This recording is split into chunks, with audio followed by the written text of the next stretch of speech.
Okay. So we're in chapter 18. We are in the story of the idol of Micha.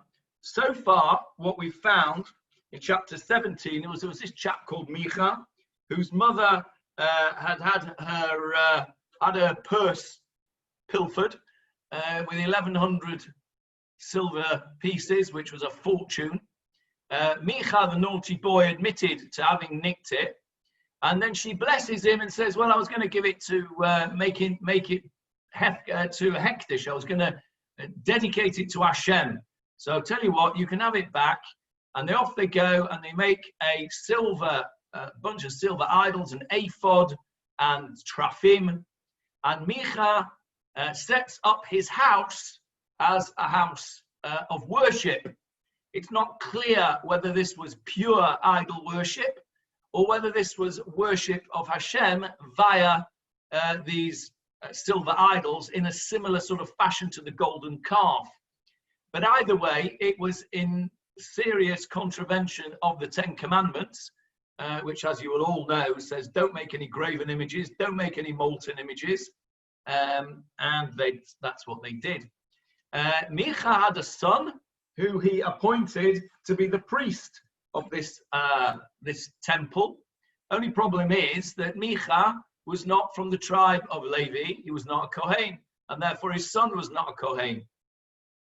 But it just so happened that there happened to be a guy, a Levi, who was wandering around looking for his position in life, looking for what he should do with his life. And he came across Micha's place, and Micha said, "Oh, you're a Levi. That's good. Why don't you come and be my priest here in my temple? I'll give you a nice wage, and you can be the priest to my temple." And there was all that we spoke about this last week, that it was a bit sort of warped thinking here. Here you are violating one of the Ten Commandments, and in order to try and cashier it, if you like, he brings in a Levi to be the priest of this temple with these idols in it. So it's all a bit sort of screwed up thinking. But that's what happens, and everyone seems to be very happy. Micha has his temple, and as we saw from the map, which I will share with you, as we saw from the map, this map over here, let me share the screen.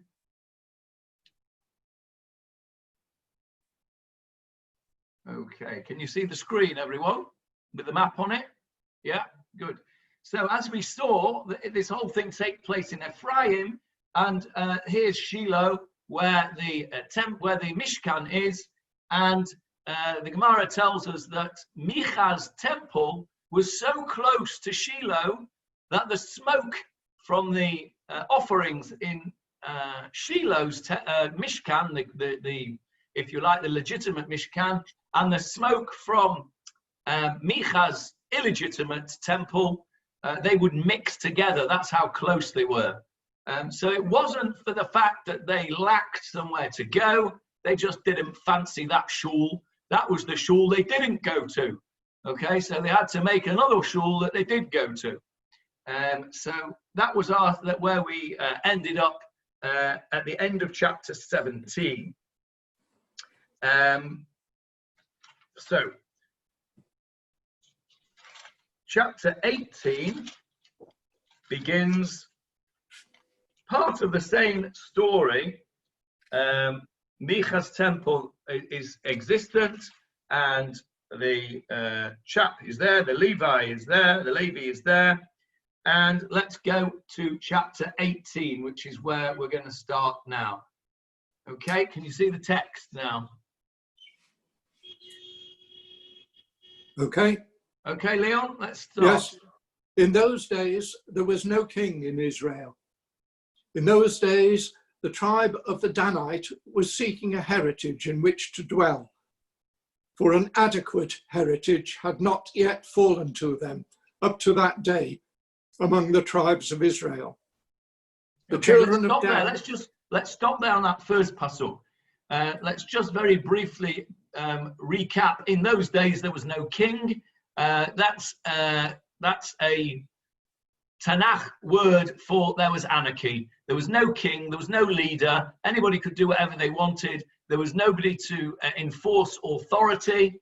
And the end of the pasuk, whenever it says in those days there was no king in Israel, in previous places it has made it more explicit, and it says, and every man did that which was correct in his own eyes. So they all did whatever they wanted. And then we have a funny thing here. In those days, the tribe of the Danites sought for themselves an inheritance in which to dwell, for until that day there had not fallen to them among the tribes of Israel an inheritance. Now, I seem to remember Leon a few seconds ago sticking in a word there, which is not in the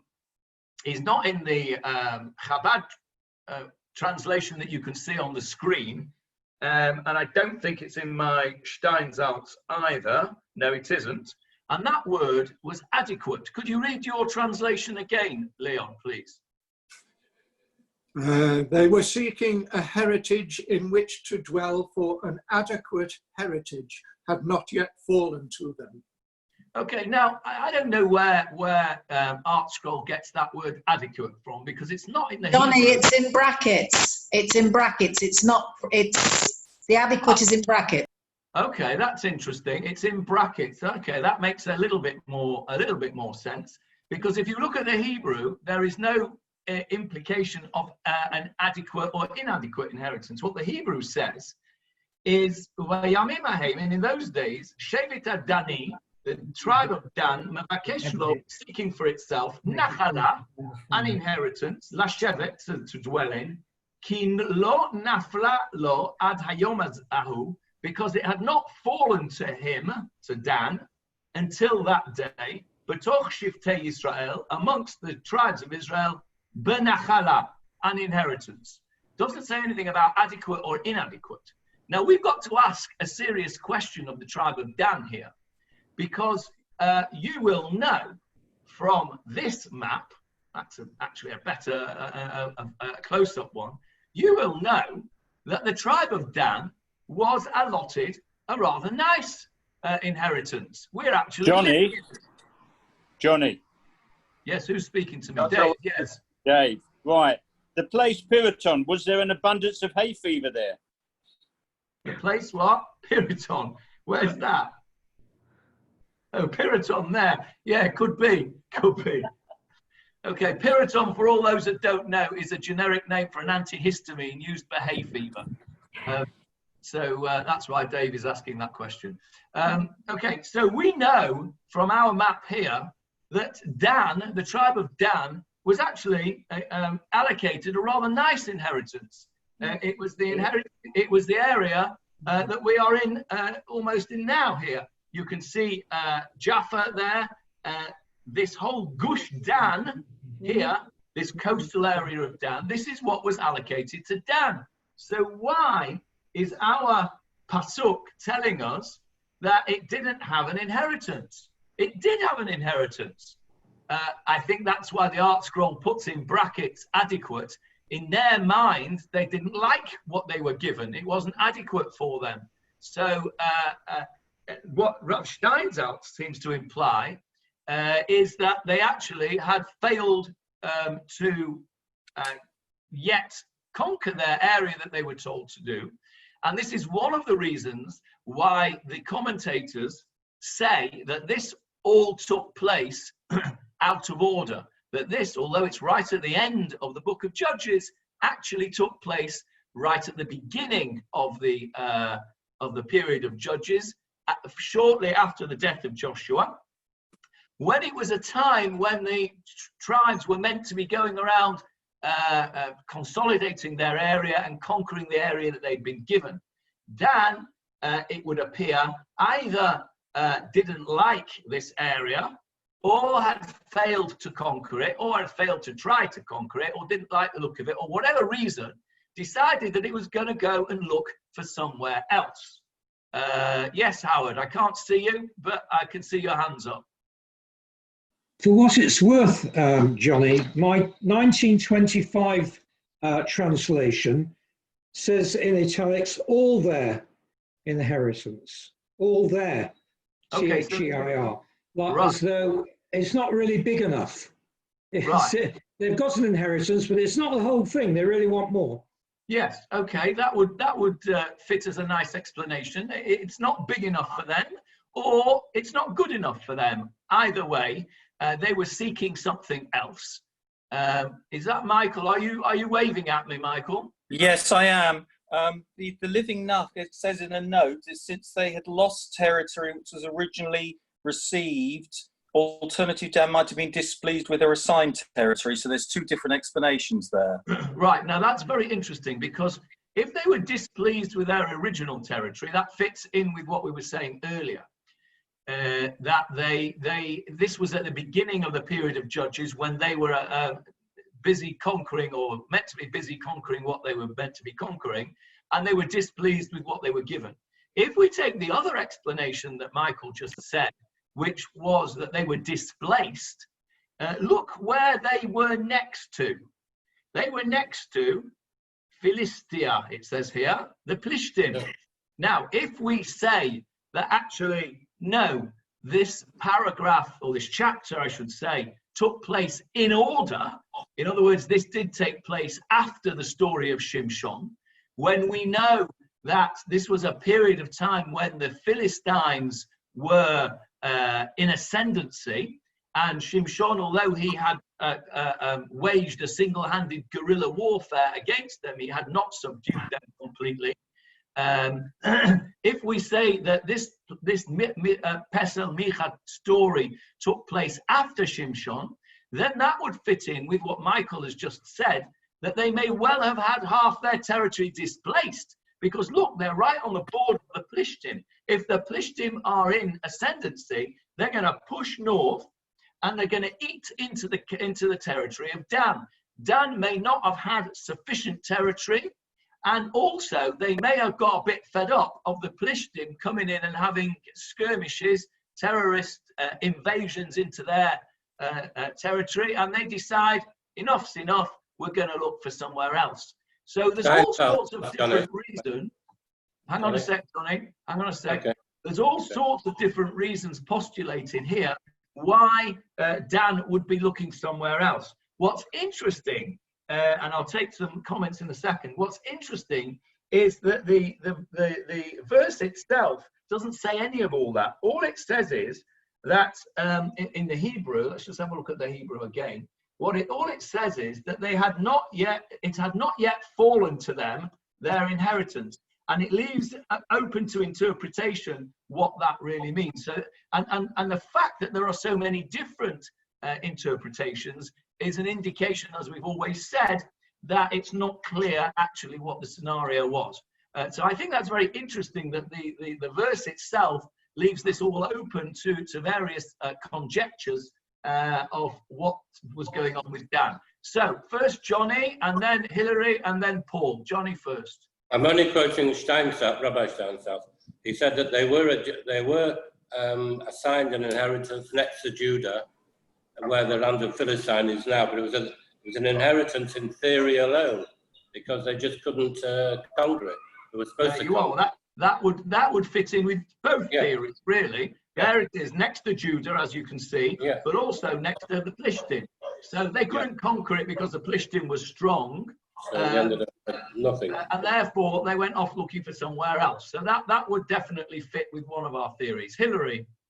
I was just going to say, you say that they didn't like it because they were next to the Plishtim, but look at Judah. Judah is away from the coastline as well, and it's a much bigger area, but they are completely surrounded one side by the Plishtim. But what's meant to be built on the shoulders of Dan and Judah? Is it they say Israel is meant to be built on the shoulders of both the tribes, Dan and Judah?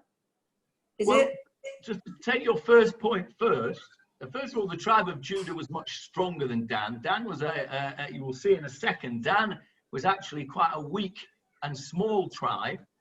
They were shepherds, no? They were shepherds. No, Dan were not shepherds. Dan were... the fighters, the warriors. Dan were Seafarers. They were seafarers. If I'm not mistaken, maybe David Marks will correct me if I'm wrong, because this is in the Chumash, so he will know it. If I'm not mistaken, Dan, wasn't Dan the tribe that was the rear guard, David? Were they not the last tribe to come over? Behind, when they journeyed, was Dan not the last tribe as the sort of the rear guard? Can you unmute, David? Can you unmute? Yes, you're correct. In the beginning of Bamidbar, they're referred to as Ma'asef, the rear guard. Yeah. So their job was to but there's also, as someone said, the reference in V'zot HaBracha that they're the seafaring nation. Right. Yeah. So they initially in the Midbar, they were when they travelled in the desert, they travelled in a certain formation. And Parashat Bamidbar tells us where the formation that they had, Yehuda at the front, etc. As they were going, the rear guard was Dan, and they were there to sort of what's the word?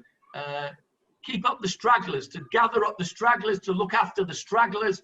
So they were a warfaring nation because they had to.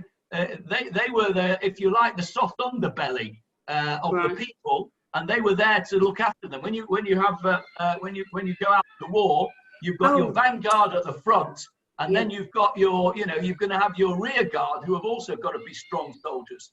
Okay, sorry to interrupt you. I've just remembered it's not Dan, it's Benjamin and Yehuda. Yeah, because they say that the shoulders sit on. Benjamin and Yehuda were fused into one another. Yeah. We'll perhaps come back to that in a second. But Dan, as a reference to a seafaring nation, is obviously at a later date. It's in the future. They're going to be a seafaring nation for the obvious reason that they were meant to be on the coast. Look where they are. They're on the coast. So of course they're going to be a seafaring nation. You're not going to get, for example, Issachar, who's land-bound over here, or Naphtali. You're not going to get them being seafaring nations so easily as Dan. So to answer your first question, Hilary, Judah was a much stronger tribe, much bigger tribe, much stronger tribe, and even they had trouble with the Plishtim. We know that because we know it from the story of Shimshon, where he went into that cave in Yehuda, and the men of Yehuda were handed him over because they were frightened of the Plishtim. So it's a kal v'chomer. How much more so if Judah was scared of the Plishtim? Certainly Dan in their territory, a smaller, weaker tribe, it's not surprising in some ways that they were going off looking for somewhere else. So I think that answers that quite neatly. Who was it? Paul? Yes, we can't see you, but we can probably hear you. Oh, hang on, I'll put my face on. The Abarbanel quoted by also by the Living Nach, puts both parts of the pasuk together and says, because there was no king, they could do what they liked. They weren't forced to stay in their allotted space. That's why they went looking in other places. Yeah, but presumably, yeah, that's right. So presumably it's because they were dissatisfied with what they had, because if they were satisfied with what they had, they'd have stayed put. But there was no central authority to say, too bad, that's your authority. You're absolutely right. So if there was a central authority, if I live in Hachatzavim 19, if I'm dissatisfied with that, and I decide I'd rather go and live in, I'd rather go and live in South Beach. So I'll up sticks and I'll move into Paul Westbrook's house and I'll boot him out and I'll take over his house. Well, if there's no authority to stop me doing that, and I happen to be stronger than Paul Westbrook, then I could just do it because I can do what I want because there's no king to stop me. There's no authority, there's no police, there's no rules, there's total anarchy. And so I think what the Barbanel there is pointing out that the reason that the pasuk is in one pasuk, as it were, and it's not the fact that there was no king in Israel is not just a preface to the whole story, which it is. It's also the reason why Dan felt that it could go and do whatever it wanted to do. So that's very helpful. Yes, David. Okay, there's another point that alludes to the fact that Dan's territory that was prophesied to them was in the north. You've got the reference in V'zot HaBracha to the Bashan. The tribe of Dan, when they encamped, were the most northerly tribe. And you've got in the story of Avram and the 5 kings, the place Dan being mentioned, which is right up in the north where Dan, the modern day Dan, is today. Okay. So there's also the possibility that they believe that this was their natural inheritance. Okay, I can see the logic in that argument, but personally, I'm not buying it, and I'll tell you why I'm not buying it, because it's very clear from Sefer Yoshua that they're meant to be over here in Dan, and I believe that those names for them in the north, where actually Dan ended up, is what we've said many times before, is that names are given from what future events. You understand what I'm saying? So in other words, the reason that this place here, over here, is called Dan, which we're going to read about in a minute, okay, that is what we're going to read about in a minute. And you can see on this map, it's called Dan. But this map, according to the book of Joshua, it wasn't called Dan at all at that time. It was called Laish, as we're going to read very shortly. So I believe, that's my opinion, I mean, you're perfectly entitled to take that view that David has just said, that this was a prophecy to them that was giving them, if you like, license to do that. Personally, I don't think that's the case. I think that they were meant to be down here, and in the event they went up here. And I think my theory is supported, I think, by the psukim that we're going to read in a minute, because they have come over as very negative to the tribe of Dan. So let's carry on and see exactly what happens. So that's the first pasuk. Johnny. Yes. Right. If you do Shfil Yisrael, it starts at Tel Dan, which is in the north. And when you're in the north, they had their own temple up there. Yeah. This is it. This is what we're going to read about, Dave. We're going to read about the temple in Tel Dan in this very chapter. Hang on. It's all going to be revealed. Right. Okay, Leon, carry on. Can I just say something? Yes, Marcel. Can you just show the map again to everybody? No, so they can see the whole lot. So the full map. Okay, hang on. I've got a full map here somewhere.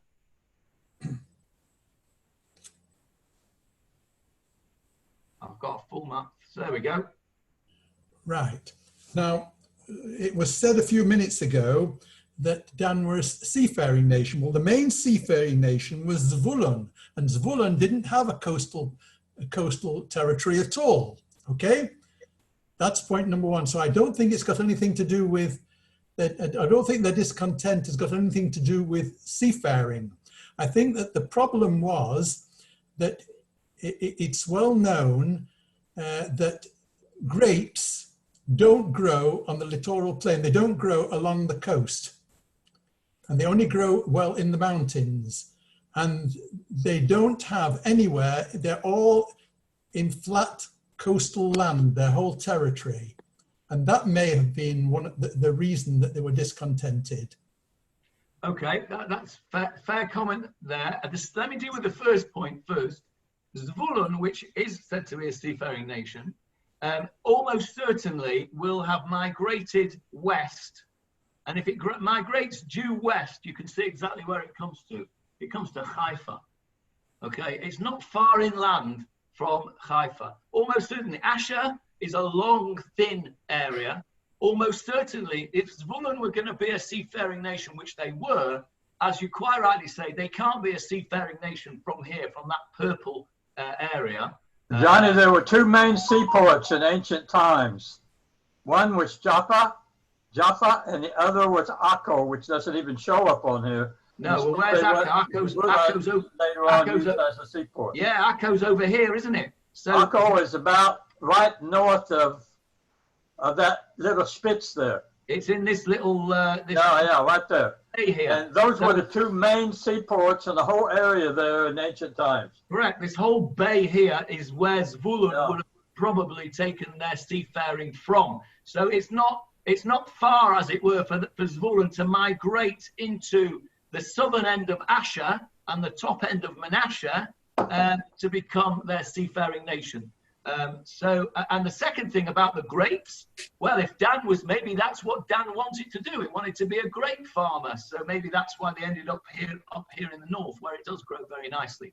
So these are all very possible and very definite ideas that people have as to why they wanted to go. But the fact is they definitely did want to go and look for something. And this is how they did it. Leon. The children of Dan sent 5 men from their families, from among their leaders, men of valor from Torah and from Eshtaol, to spy out the land and to investigate it. They said to them, "Go, investigate the land." They arrived at Mount Ephraim, to the house of Micha, and spent the night there. Okay, when they were in Micha's... Leon. Just stop there. So let's just have a look at this. The children of Dan sent from their families. Very interesting now. Now, one of the Mefarshim, I can't remember who it is now, one of them points out that this is an interesting thing, that V'yishlachu b'nei Dan mi-mishpachtam, from their families. He points out that this tribe is now described as a family, a tribe.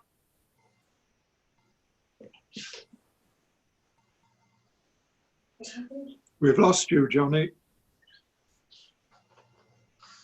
No sound.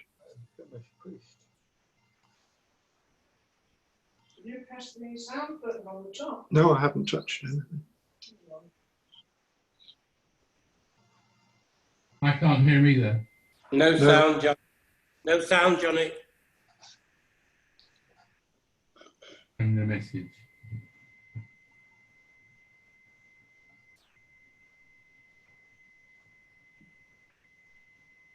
Elaine, you tell him.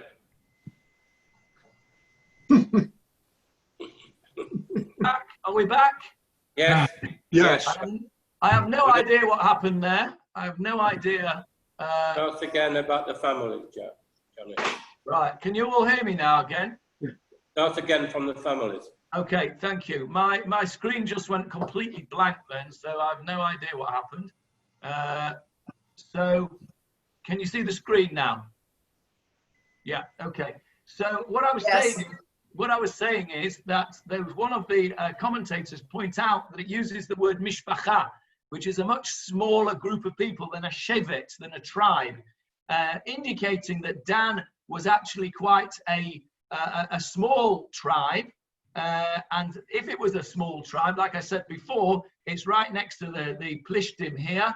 It's right next to the Philistines, and wouldn't have been strong enough to battle it. So they point out that it's called a family. Now, they sent them men of valor, and again, Sora and Eshtaol. Now, where have we heard those places before? Sora and Eshtaol. These were the places where we mentioned Shimshon, who was from the tribe of Dan. Shimshon. Now, one of the reasons, if we say that this episode took place at the beginning of Shoftim, one of the reasons that the Shmuel, the author, placed it at the end of Shoftim is because of the connection between Shimshon from the tribe of Dan and this story about the tribe of Dan. If you look at the end of the story of Shimshon, you'll see that he was buried. He was born actually and buried in this area of Eshtaol and Sora. That's where he came from. So this was obviously the seat of the tribe of Dan. So they sent out these knackers from the tribe of Dan to spy out the land. And of course, we've had spies before. We had the spies of Moshe in Parshat Shlach. We had the spies of Yehoshua in the beginning of Sefer Yehoshua. And it seems to be an accepted policy that when you're going to go and attack a place, you go and do some reconnaissance first. Sounds fairly reasonable. So they were told, go and search the land. Now, they hadn't gone very far. Because they've gone from Dan. Well, actually, yeah, they've gone from Eshtaol and Sora, which is near to Bet Shemesh. So it's probably down here somewhere, isn't it? Around here. And they've gone as far. Remember where they're ending up is all the way up there to Dan, which is now called Dan. They haven't got very far because they've only come to Har Ephraim, to the house of Micha. So they came to the highlands of Ephraim, to the house of Micha, and they stayed the night there. We spoke about this last week and the week before. This place of Micha was a bit of a Chabad house. It was providing hospitality for wayfarers. It was giving them food and lodgings. And as we spoke about last week in the Gemara, Micha got significant reward for providing that wayfarers resting place and food and lodgings. For that, he was not on the list of people who was denied his Olam Haba because he gave hospitality. That was in the Gemara that we spoke about last week. So they come to Micha's Chabad house. Carry on, Leon, verse 3. When they were in Micha's house, they recognized the voice of the Levite lad. They turned there and said to him, "Who brought you here? What are you doing here? What do you have here?" He answered them, "Micha did such and such for me. He hired me, and I became a priest for him." Okay, so let's just stop there. Sorry, I should have put the text back on there. There we go. So they recognized the voice of this Levi. So presumably, this Levi, who we know had come from Bethlehem, Yehuda, Bethlehem in the territory of Yehuda. And we also know he was a wanderer. Presumably, he must have wandered into Torah and Eshtaol, because otherwise, how would these people have recognized his voice? So whatever the reason was, they recognized this fellow and said, "Oh, what are you doing here?" You know, it's like when you go abroad and you meet somebody who, if you were in England or in Israel or wherever it is that you come from, and you saw them in the street, you might just give them an odd quick nod, but you wouldn't stop and have a chat to them. But if you meet them in Singapore airport, you're like their best friend, right? Because there's somebody familiar to you. And you say, "Oh, what are you doing here?" So here they are in Micha's Chabad house, and they hear the voice of this guy who they recognize, and they say, "What are you doing here? What's this? What are you doing in this place?" And he says to them, "Well, I've got a job here. Micha's been very nice to me. He's given me a job, and I have become his priest." Now, there would be two reactions that a person who arrives at Micha's Chabad house with his idols and his trafim. There are two responses that they could have to hearing that this fellow is a priest in this place. You could either be horrified and say, "What? You're a priest in this Avodah Zorah place? What's going on here?" Or you could say, "Oh, that's nice. Maybe you can help me out here if you're a priest." Those two reactions would be two ends of the spectrum, really. So we will now see which end of the spectrum the people from Dan chose. Verse 5. They could say, "Hang on, you're not a priest. You're a Correct. Levi." That would be on the first end of the spectrum, saying, "Oh, why?" But if he's a Cohen, he is a priest. He's not a Cohen. He's a Levi. He's a Levi. He's a Levi, not. He wears a Monty Python. He's not a priest. He's a very naughty boy. Exactly. He is indeed a very naughty boy. He's not a Cohen. He's a Levi, and he is a very naughty boy. But the tribe of Dan don't seem to think that he's a very naughty boy. They seem to accept that he's a priest. Off you go, Leon. They said to him, "Inquire, please, of God, so that we may know if our journey upon which we go will be successful." The priest said to them, "Go in peace. The journey on which you go is in accord with Hashem." Okay, let's stop there. There's two things to say here. So first of all, the tribe of Dan, or these five spies from the tribe of Dan, they accept him as a priest straight away, and they don't question him. They don't tell him he's a very naughty boy. They say, "Oh, you're a priest. That's nice. Could you please ask God and tell us whether, give us a bracha for our journey, You know, if you're going on a journey, you go and go to the Rebbe and you ask for a bracha. And so they've asked for a bracha. Interestingly, they say, Vayomrula, Sha'al na velohim. Go and ask God. Please go and ask God so that we may know. Right now, whenever in the Torah, it happened in last week's Sedra, yesterday's Sedra, the daughters of Tzlofchad, who want to know whether they can inherit their father, they go to Moshe, and they say to Moshe, our father died without any sons. We would like to inherit. Is that okay? What can we inherit? And what does Moshe say? Moshe says, hang on a minute, I'll go and ask God. And he goes off to God, and God says, yes, Ken benot Tzlofchad dovrot, the daughters of Tzlofchad have spoken correctly, and we go in and we learn the laws of inheritance. But what you don't see is Moshe bypassing God. He goes and asks him. This fellow, on the other hand, is told, or is asked by the tribe of Dan, go and ask God whether our journey is going to be successful. What we don't find is that the priest says, hang on a minute, I'll go and ask him, and he tootles off and then comes back and says, I've had a word with God, and he says it's all right. He just said straight away. And the priest said to them, go in peace before Hashem. He says, L'chul shalom, nochach Hashem, opposite Hashem, in the face of Hashem, darkechem asher telechu ba. It's okay, it's good. He takes it upon himself. There's no asking of God here. So I think this demonstrates two things. First of all, the tribe of Dan were not fazed at all by the fact that there was a temple outside of Shiloh, where there shouldn't have been one. There's a priest here who isn't a Kohen, and the Kohen is just taking it upon himself to answer without going to ask God. Yes, David? Yeah. Interestingly, the Mikra adds the word Sha'al na velohim, but ephod, which we've referred to before. That's interesting. So isn't it? they had the rival Umim V'Tumim to what they had down the road in Shiloh with this ephod. That's very interesting. We don't have that in our text, do we?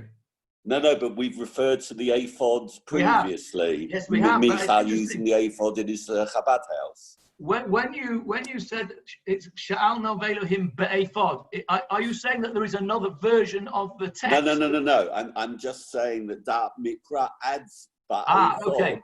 Right. As an explanation. Right. Now, well, that would certainly make sense, because what the tribe of Dan are saying is, oh, well, if you're a priest, go and ask God. Now, how are you going to go and ask God?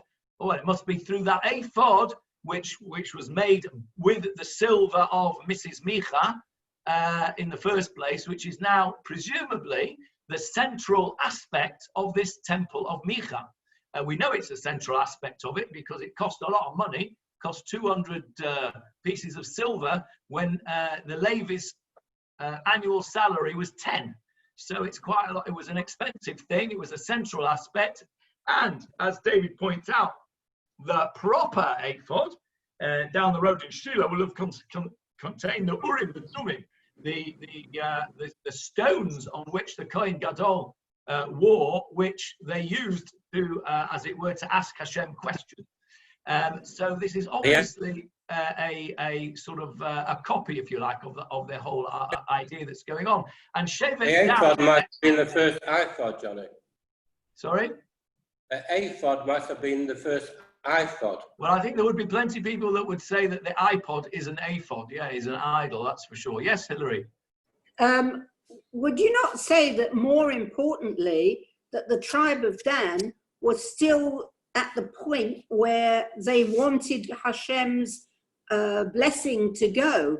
You know, you were saying that there was no king and they did what they wanted, like they just got up and went. But the fact is, they're still at that stage, or that they've still got enough faith to say to this guy, can you find out from me, from God, whether or not this is okay to do this journey? Okay, I think that's a fair point. The problem is that it's all The problem is it's all skewy, isn't it? Because they're asking God through an idol, like we said at the beginning. Yeah, I can't hear you, Hilary. Sorry, but are you saying that there was only one ephod? I mean, if you wanted to, did they not have priests in their own area? Did they not have anyone? So they would have had to have travelled to Shiloh in order to get that blessing anyway. Correct, but we've already said that Shiloh is next door. Shiloh is so close that the smoke of Shiloh and the smoke of Micha joined together. So it wasn't the fact that they were miles away from the correct ephod. The fact is that this was another example of what Mrs. Micha was doing, which is trying to serve God, but doing it in a warped, broken way through breaking the Ten Commandments. A bit like, you know, celebrating your bar mitzvah by having a tray for do on Shabbos afternoon. I hear that, but I'm saying. Sorry, I just muted you by mistake. Sorry. I still think it's an important point, you saying that they were sort of at a low level doing what they wanted, that they still felt they needed the approval of Hashem. They still had that enough faith to want to get Hashem's okay to do this journey. That's all I'm saying. They certainly wanted the okay from somebody. I'm not entirely sure, possibly it was Hashem and this was the way they were doing it, in the same way as Mrs. Micha actually says she wants to do something for Hashem and then does it in a warped way and does an idol, or whether they wanted a God to give them the okay. But you're right, they certainly wanted the okay from someone. And you could certainly read it that way. I certainly wouldn't disagree with that. And so he says, off you go. Yeah, you're on the right track, guys. And then let's see what happens, because we now see a very interesting pattern that goes on here in Dan, which I think the language is rather critical of them. Let's have a look. Leon, verse 7. So the 5 men went, and they arrived at Laish. They saw that the people who were in it were living securely, after the manner of the Sidonians, complacent and secure. No issue in the land could cause them embarrassment, and there was no heir to the dynasty. They were far from the Sidonians, and they had no alliance with any person. Okay, let's stop there, because that's a long pasuk. And there's a couple of things that I don't like the translation of as well, which we might as well go into. The 5 men went, they came to Laish. And they saw the people Asher b'kirba that was there. Yoshevet lavetach. What's bituach? Bitachon? Security. Security. They were living very securely. Kemishpat sidonim. What's mishpat? It's the judgment. They were living under the lords of Sidon. Sidon is Sidon. Let's just get the map up. Not that one. There we go. This is Laish over here. It's now called Dan on our map, but at this time it was called Laish. And where's Sidon? Up there. Okay. So this place Laish, as the pasuk tells Sidon is in Lebanon today, Johnny. Sidon is in Lebanon today. It is, yes, that's right. But you can see on that map that they are distant, a fair distance from one another. However, the pasuk tells us that they were kimishpat sidonim. They were, if you like, under the rule or under the living in the laws of this from Sidon. Shoket. What's sheket? Quietly. They were living quietly, uboteach, and securely. I think you said, Leon, complacently. Yes. I don't know what anybody else thinks, but the word complacent to me is a very negative sort of connotation. If you're complacent about something, it means you are perhaps unwisely feeling secure. It means complacent that you are, in Hebrew might be ragua. Well, I think complacent is a negative terminology, and I don't read any negative terminology here. I think how I would translate it is the way we've got it here on the screen, tranquil and secure. Rav Steinsaltz says, what does he say? Living in security, quiet and secure. Exactly the translation we said, shoket uvoteach. So I don't like the word complacent there. I think it gives a wrong connotation. There's nothing there to put them to shame. In other words, they were just minding their own business. They were a quiet people. Yoresh, etc. They didn't have many inheritors. They didn't have a big family. As we said before, they were far away from Sidon. But that means that if they were attacked, they can't rely on Sidon to come and save them. They're distant from Sidon. They didn't have any kind of security pact with anybody. They were basically an isolated people right there up in the northeast of the territory of Naphtali, the northeast of the country, far away from anybody that could save them, and they were minding their own business. They were a tranquil, secure people, doing nobody any harm and not interfering with anybody. Yes, Howard? Except that I think they were somewhat assimilated, because it said they're dwelling after the, well, my translation says, after the manner of the Sidonians. Why shouldn't they be? I think they're assimilated. They're not Jews. Why shouldn't they be assimilated? They're part of the Canaanite nation. Okay, so that's why they're quiet and secure. They're quiet and secure, minding their own business. Absolutely minding their own business.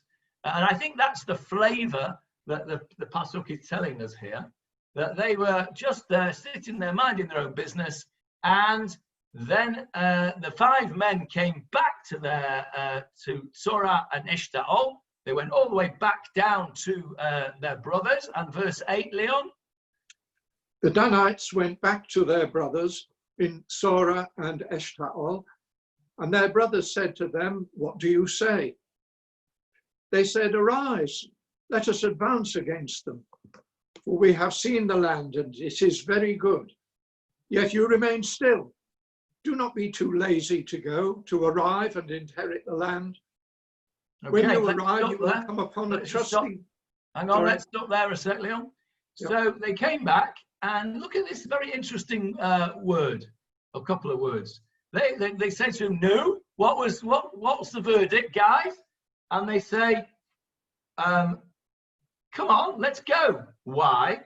Because the haaretz hine tova ma'od. It is very good. Now, what does that remind you of? Spies. The spies. Even I know that that's in Parashat Shlach Lecha. I don't even need to ask David Marks that question. It is in Parashat Shlach. The spies come back and they say, "Yep, this is a great place that we said. Look at the size of these grapes we've got. We've got football-sized grapes here. It's a great place, but the place is full of giants, and we're not strong enough." And Kalev stands up and he says, "No. It's a great place. We can do it. What are you waiting for? We can definitely do it. Hashem is with us. We can do it." And he says, the land is Tova Ma'od. The land is a very good land. It's the same expression here that these guys use, is the same expression that Kalev tries to persuade the people not to listen to the bad spies, if you like, in Parashat Shlach. It's the same idea. So they're saying, "Come on, don't be lazy. Let's get on with it," because they know what happened last time when they hesitated last time and they said, "No, we can't do it." They ended up 40 years in the Midbar as a result. So I think that what they're saying is, get on with it. I'll come to you in a second, Michael. What they're saying is, get on with it. Is, don't be what's the word? Not lazy. I'm thinking about. Don't be hesitant. Don't be hesitant here. We can do it, and let's get on with it now, because it's a very good land. Yes, Michael. At the beginning of this part of the Sefer, it says the people go out l'ragel, which is to spy out the land. In Shalach Lecha, they say lator. It says lator. What's the difference? Okay, l'ragel, to spy, has much more negative connotations than lator.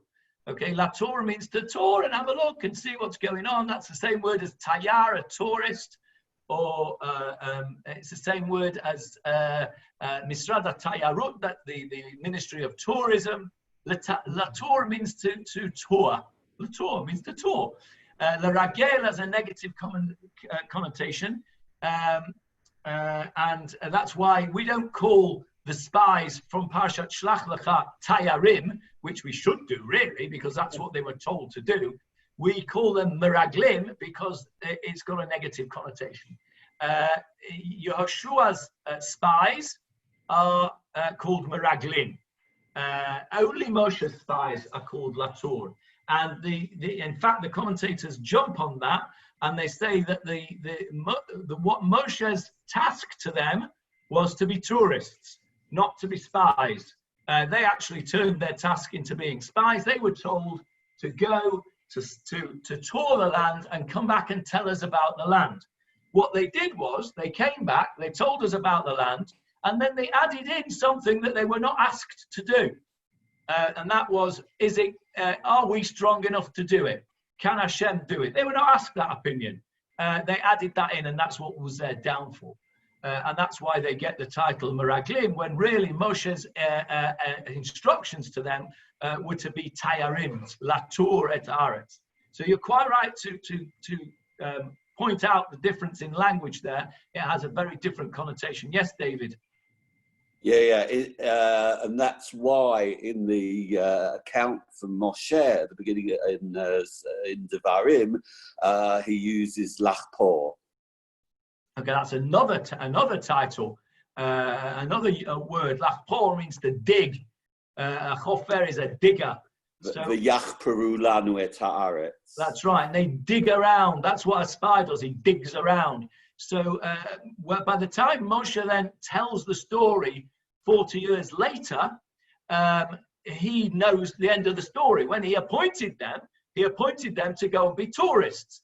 But when he's telling the story 40 years later to the next generation, he already knows that they weren't tourists in the end. They were spies, and they actually dug around, and that's why he says vayachperu from the word to dig. Yes, Paul? I'm slightly confused.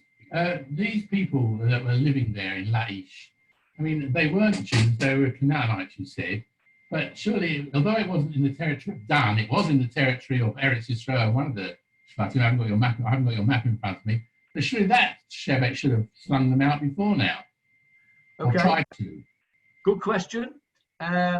If you very good question. If you remember, it's in the top end of Naphtali. So presumably Naphtali hasn't kicked him out either. But if you remember, the instructions to the people were to wipe out the idol worshippers, have no truck with them, get rid of them all, burn a lot of them, burn down their Asherah trees, break down their altars, etc. We were also told that if anybody wanted to make a peace treaty and they were a peaceful city, then you were to sue for peace first. David, can you help me out where that is?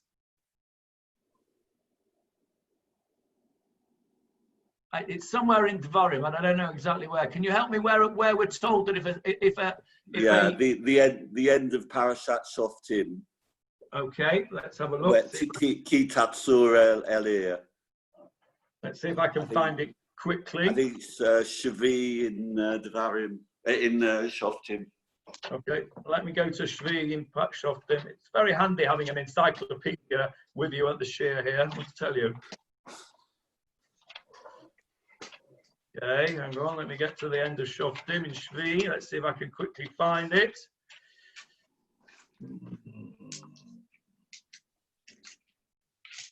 Here we go. Verse 2 of chapter 20. I'll read you the Steinsaltz English translation. It will be when on advance to the war, the battlefield, blah, blah, blah, there's still Persian. No, that's not it. Wait a minute.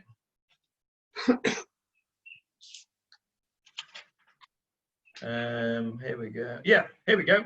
It's right at the end of Shishi, beginning of Shvi. When you approach a city to wage war against it, first of all, you shall call to it for peace. You shall offer a peace treaty to its residents. It shall be, if it responds peace to you by accepting your offer, and it opens its gates for you, you shall agree to terms with it. However, this is not a peace between equals, as the entire people that is found in it shall be for a tribute for you, and they shall serve you. Okay, and if it shall not make peace with you, then you shall wage war with it. So that's what we're told there. But in principle, Paul, you're absolutely right. This city of Laish was up for grabs because it's in the biblical land of Israel. Naphtali should be doing that job. But that's why I think that this chapter goes out of its way to stress that this was a people that was doing nobody any harm and sitting on its own and was just minding its own business. And then, what am I doing in here now? Where are we? No, I'm in Shmot. What am I doing in Johnny? Shmot? Yes. Johnny, hi.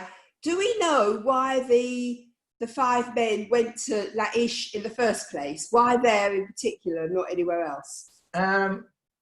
Well, I think the implication that I take from this, Helen, is that they were looking for somewhere where they could live. They're a fairly small tribe. They're not a particularly powerful tribe. So they're looking for somewhere that won't give them a lot of trouble. They're not going to go to a place where it's going to be difficult for them. So I'm getting the impression that they're looking for a place which is easy to conquer. That's how I read it. And they came to this Laish, which was easy to conquer because it's telling us it's going out of its way to say it had no allies, had no one to help it. It was out there on its own, ripe for conquest. So would they have known about it beforehand? Because they obviously headed up in that direction. Would they have known that this was this area that was suitable? I don't think so. I think that they went up looking for it and came across it. That's how I understand it. It wasn't as if they said, oh, there's no verse that says, I know, let's go up to Laish and see what that's like. It says they were looking for a nachala. They were looking for somewhere to stay. So if you like, they'd taken a week off work, gone up there looking for somewhere to live, and they came across this city, and they realised that this was a bit vulnerable, and then they've gone back and said, yeah, we've found just a place. We've found just a place. It happens to be in the far northeast. It's a bit of a schlep, but it'll be an easy place for us to conquest. That's how I read it, Helen. I don't know if you read it differently, but that's how I read it. No, I don't read it any differently, but it just doesn't sound logical that 5 people would go out looking for somewhere for their whole tribe to decamp to and just go in that direction. I mean, why? They could have been wandering anywhere. Yeah, I think they did. I think they did. I think they probably wandered and wandered and wandered, and it wasn't until they got to the far northeast that they found what they were looking for. That's how I read it. Yes, Jeffrey. Well, they were obviously following the water. And if they go to the source of the water, they're going to find hills. So they found the source of the water at Dan. They found the hills surrounding it. And the hills were volcanic. So they're very fertile. And it's ideal for growing grapes. That's a brilliant explanation. I like that. That fits in very nicely with your older brother's explanation, Jeffrey, and he wanted to say that they were looking for grape growing places. So that would fit in very nicely there. Okay, so my understanding is they were going looking. They had no particular place that they had in their mind, and actually they wandered all the way up here, probably following the water because you can't live without water. And it wasn't until they got right up here until they found what they're looking for. That's how I understood it. Okay, we sort of run out of time, really. Let's see if it's a good place to stop. Let's just do verse 10 and then we'll stop. When you arrive, you will come upon a trusting people, and the land is expansive, for God has delivered it into your hand. It is a place where there is no shortage of anything that is in the land. Okay, so we'll just finish off by looking at this pasuk. When you arrive there, you'll come to a secure people. In other words, they think they're sitting securely. And it's a big place, there's enough place for it. Ki natna Elohim biyedchem. Hashem has given it into your hands. First of all, this is a contrast to the spies of Moshe. The spies of Moshe said absolutely the opposite. They said it's a great place, it's got football-sized grapes, it's wonderful, but we can't do it. Hashem is not strong enough to do it.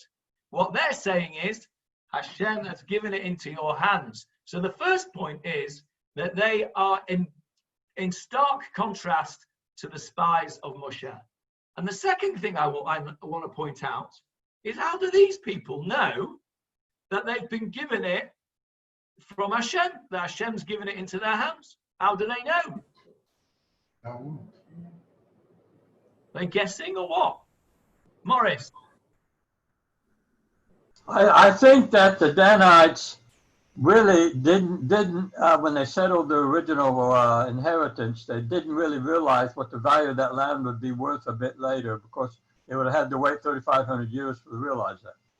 Yeah, you're right. I mean, in terms of real estate value, the coastal plain, including Tel Aviv, which is the original tribe of Dan, is a lot more valuable than Tel Dan up in the northeast of the country. You're right. So how did they know that to say that Hashem has given it into their hands? Yes, Jeffrey. No, they went towards Shiloh and they got a bracha from the priest. Now they thought that they were in Shiloh, so they thought that this imposter was giving them a bracha. So they continued on their journey. They come along there, and they're you know, their prayers have been answered. Right, I almost agree with you. I don't think that they thought they were in Shiloh. I think they knew full well that they were in Micha's house. But you're right, they got a bracha from the Levi. They got a bracha from the priest. They asked the priest, go and ask God if we're going to be successful. He comes back. We know he didn't ask God because it doesn't say that he did, but he comes back and he tells them, yeah, God says you're on. So of course they think that they're on. So they come back, they think that their mission's been successful, and they report back in their own eyes, very honestly, to their people and say, come on guys, Hashem's with us. And in brackets, and we know that because there's this temple up there, and a Levi told us, he asked Hashem, and Hashem told us, this is it, we're on. And as we will see next week, they actually, on their way up, they stop off at the Chabad house again, and we'll see what happens next week. Yes, Johnny? Wasn't Dan just a town in Naphtali's territory? Not yet. Looking at the map, am I colorblind? Yeah, that place Dan, at the moment where we're holding in the story, is called Laish. It gets called Dan later on in the story because they conquer it and change its name to Dan. Right. So at the moment in our story, this is Laish. Right. Where's Naphtali then? It's in the tribe of Naphtali, yeah. Okay. It's in the So they have to conquer Naphtali first now? Sorry? Did they not have to conquer Naphtali first to get hold of Dan? Clearly Naphtali had not conquered this area, or else Laish would not be available. They haven't done their job either. Right. Okay, so unless there's any other point, David. Yes, David. Yeah. I just want to repeat part of what I said before. The place Dan is referred to already in the time of Avram, in the time with the 5 kings. But more importantly, in this pasuk 10, look at the word for haaretz rachavat yadayim. And we know that appears somewhere else in Chumash, in another place where there was a massacre. Shechem with Shimon and Levi, Hinei Rachavat Yadayim. Is that a coincidence? That's very interesting. I wasn't aware of that expression. I'd never seen that expression before. Obviously, I had seen it, but I hadn't realised it. And maybe the author Shmuel is using this phrase deliberately to compare what's going to happen here to what happened in Shechem. Brilliant. Let's have a look in Shechem. Where are we? What chapter is it, David? It's in Vayishlach Chamishi. Vayishlach Chamishi. Okay. Right. So let's have a look. This is a story where Shechem takes Dinah, and then they try and do a deal, and they say, okay, we'll do a deal. We'll all marry one another. And as you know, Shimon and Levi go and kill them all after they've had their circumcision. Here it is. Those of you who want to look it up, it's chapter 34, verse 21.